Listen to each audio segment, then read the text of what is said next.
本公行はワンプン軍を妹の養子にしました。ワンプン軍は長女の腹違いの弟、ウノン軍の長男で、長女にとって老いにあたります。当時10歳でした。この養子縁組には目的がありました。本公行はワンプン軍を仮の世者と見立て、自ら外戚として正道政治を目指していました。ただ、なぜワンプン軍を選んだのかについては明らかになっていません。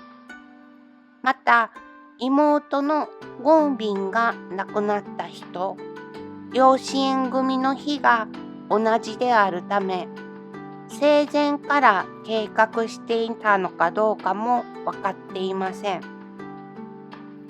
本公行は長女に子供がいないため、養子を迎えるように進めます。しかし、まだ27歳の長女には跡継ぎが生まれる可能性がありました。本公行の後継問題への口出しは急ぎすぎだと見られたのです。本公行は権力を振るう一方、敵を多く作りすぎたため、重臣たちからも弾劾を受けるようになり、ついに辞職に追い込まれました。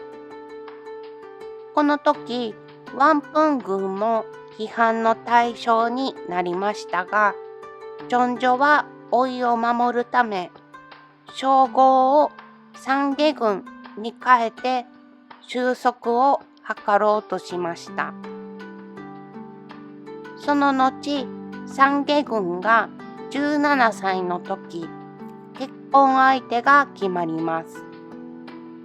しかし、婚礼を挙げた直後、毒薬によって命を落としてしまいました。毒を自ら飲んだのか、それとも飲まされたのか、真相は今も分かっていません。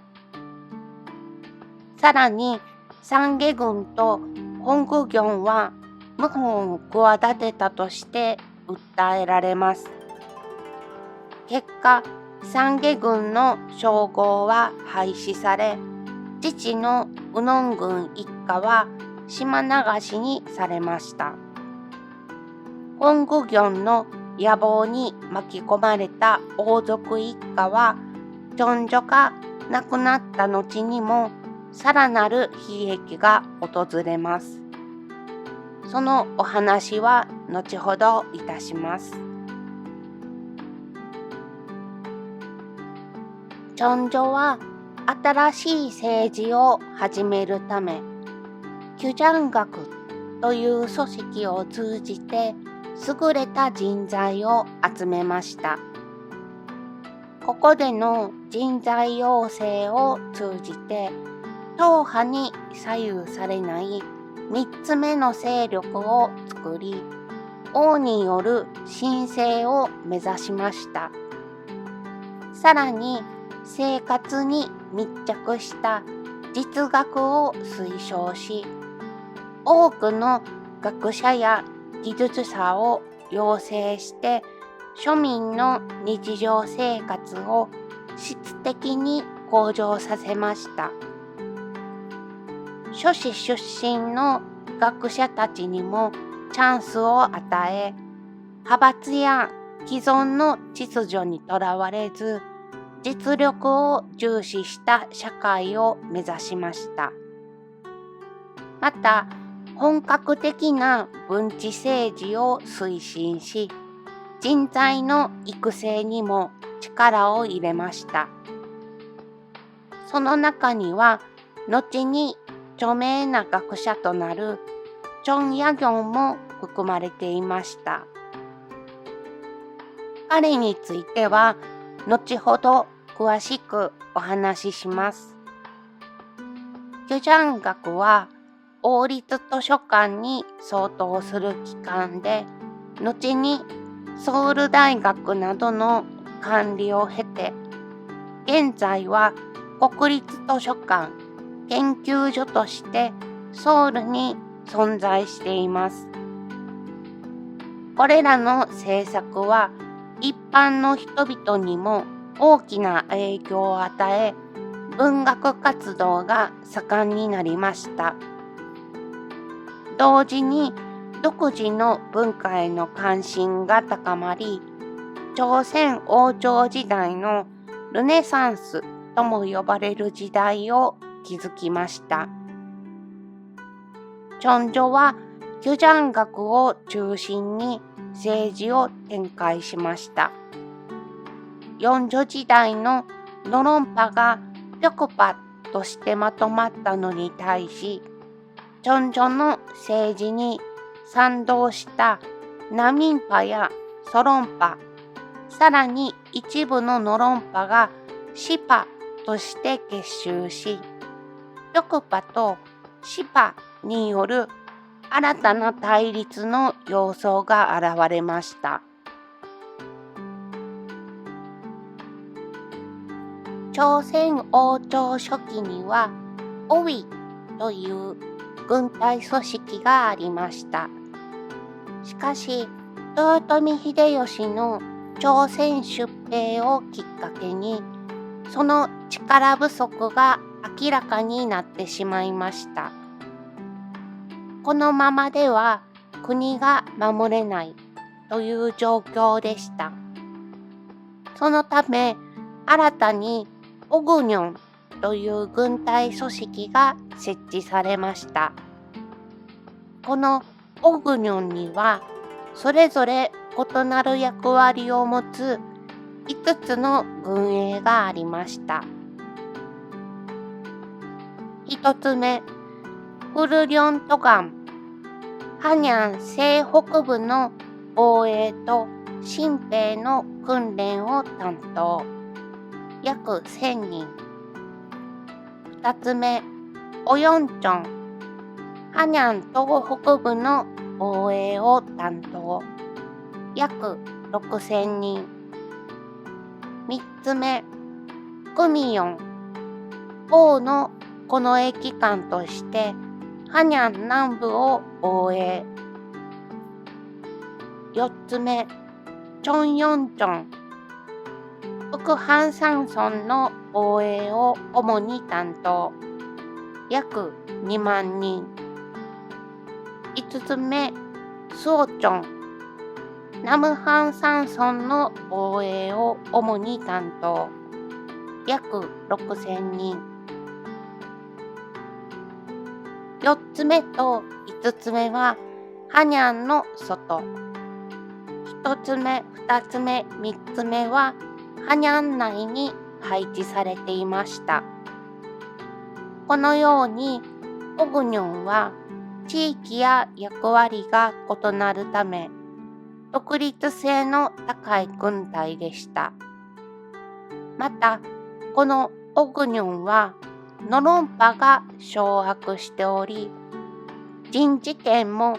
実質的に王にはありませんでした。この状況を打破するため、チョンジョは新しい組織を作りました。それがチャンヨンヨンです。この親衛隊の設立によって、王が直接軍隊を指揮することが可能になりました。チャンヨンヨンの将校は、科挙の部下を通じて選抜されました。ヤンバンの諸氏や平民などが集まり選抜され、軍兵として採用されました。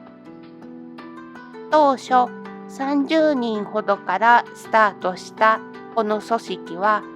最終的には1万8000人にまで拡大しました。このように、チャンヨンヨンの創設は、王権を強化する大きな一歩となりました。ジョンジョの父、サドセジャは王位継承者でありながら悲劇的な最期を迎えました。ジョンジョは父を深く悼み、その名誉を回復するため、都の北にあるヤンジュにあった父の墓を風水的に良いとされるスウォンに移すことを決めました。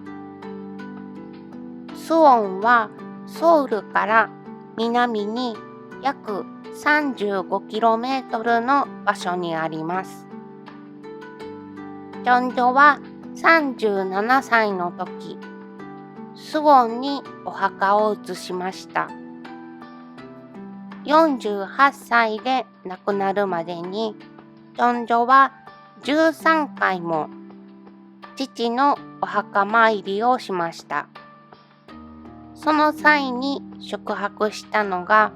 スウォン辺郡です。また、ジョンジョは43歳の時、60歳を迎えた母、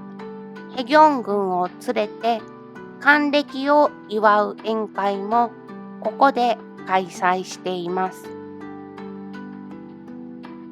スウォン辺郡への行幸の際には、チャンドッ郡を出発して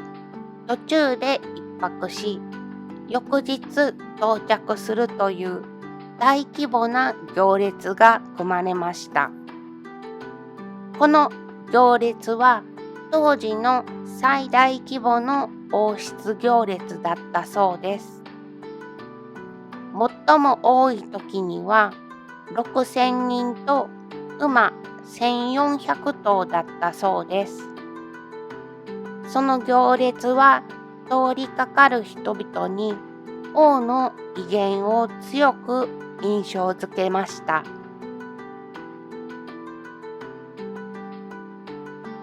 スウォンファソンはスウォン辺郡を中心に築かれたお城です。この城を築いたのはジョンジョです。彼は当時の権力争いで自身の政治を妨害しようとしたノロン・ピョクパの影響力が強いハニャンから距離を置き、新たな政治の拠点を作るためにこの計画を進めました。都をスウォンに移す構想の一環としてファソンの建設が行われたのです。設計を担当したのはチョン・ヤギョンという人物です。当時の最新建築技術や革新的なアイデアを活用し、驚くほど短期間で城を完成させました。しかし残念なことにスウォンへの遷都計画はジョンジョが亡くなったことで中止されてしまいました。それでもスウォンファソンは現在もその壮麗な姿を保ち、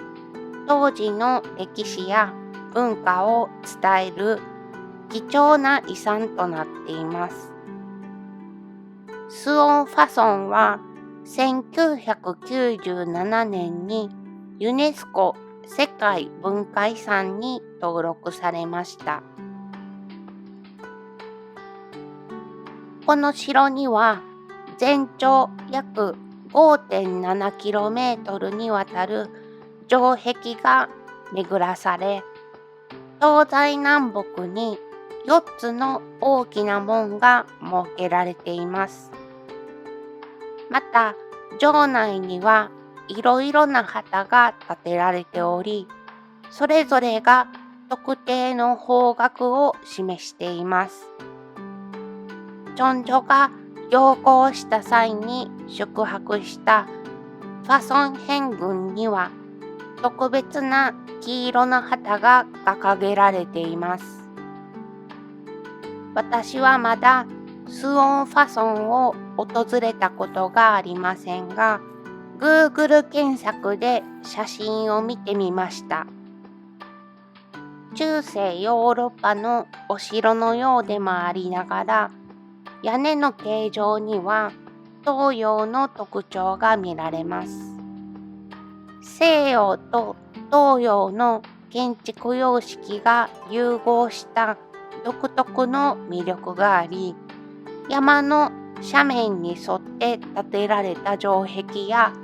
建物は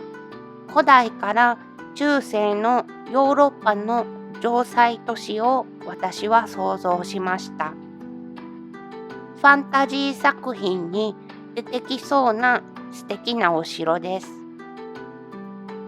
残念ながら写真には撮影者の著作権があるため、ここで紹介することはできませんが、興味のある方はぜひ Google で検索してみてください。いつか私も行ってみたいと思っています。